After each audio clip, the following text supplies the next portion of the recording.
জাতীয় বিপ্লব ও সংহতি দিবস উপলক্ষে নারায়ণগঞ্জ ১ আসনে বিএনপির মনোনীত প্রার্থী ও দলের কেন্দ্রীয় নির্বাহী কমিটির সদস্য মোস্তাফিজুর রহমান দীপু ভূঁইয়ার নেতৃত্বে গণমিছিল অনুষ্ঠিত হয়েছে। ৯ নভেম্বর রবিবার বিকেলে রূপগঞ্জ উপজেলা বিএনপি ও অঙ্গ সহযোগী সংগঠনের নেতাকর্মী নিয়ে ভুলতা গোলাকান্দাইল ফ্লাইওভার এলাকায় ঢাকা সিলেট মহাসড়কে এই গণমিছিল করা হয়। গণমিছিল শেষে মোস্তাফিজুর রহমান দীপু ভূঁইয়া বলেন, বিএনপির ভারপ্রাপ্ত চেয়ারম্যান তারেক রহমান শুধু আমাকে নমিনেশন দেননি, রূপগঞ্জবাসীকে দিয়েছেন। সেই ভালোবাসার ভোট দিয়ে আমাকে আপনাদের সেবক হিসেবে নির্বাচন করলে আমি রূপগঞ্জকে আধুনিক ও মডেল রূপগঞ্জ হিসেবে গড়ে তুলব।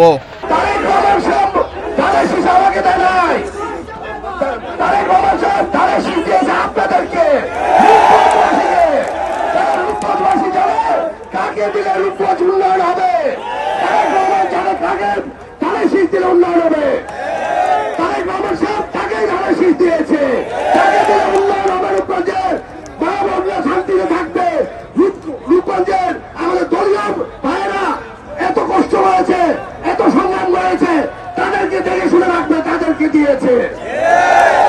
ইনশাল্লাহ আমি কথা দিয়ে যাই রূপগঞ্জবাসীকে, ধানের শীষ আমাকে যখন দিয়েছে আমি এই ধানের শীষের মর্যাদা ইনশাল্লাহ রেখে ছাড়বো। ধানের শীষের মর্যাদা রেখে রূপগঞ্জের প্রতিটি ঘরে ঘরে আলো ইনশাল্লাহ জ্বালিয়ে ছাড়বো। আজকে অনেক বছর, 17 বছর আমার নেতাকর্মী, আমার ভাইয়েরা, আমার সহকর্মী ভাইয়েরা অনেক সংগ্রাম করেছেন, অনেক আন্দোলন করেছেন, অনেকে মৃত্যুবরণ করেছে। আজকে তাদেরকে স্মরণ করে বলে রূপগঞ্জ আবার ইনশাল্লাহ এই রূপ ইনশাল্লাহ ফেরত চলে আসবে। রূপগঞ্জের যে রূপ নিয়ে চলে গেছিল এই রূপটা ফেরত এসে রূপগঞ্জের প্রতিটি ঘরে ঘরে আলো ইনশাল্লাহ জাগবে। আমি আর বেশি কথা বলতে চাই না, আপনারা এত কষ্ট করে এসেছেন, আপনাদেরকে সবাইকে ধন্যবাদ জানাই।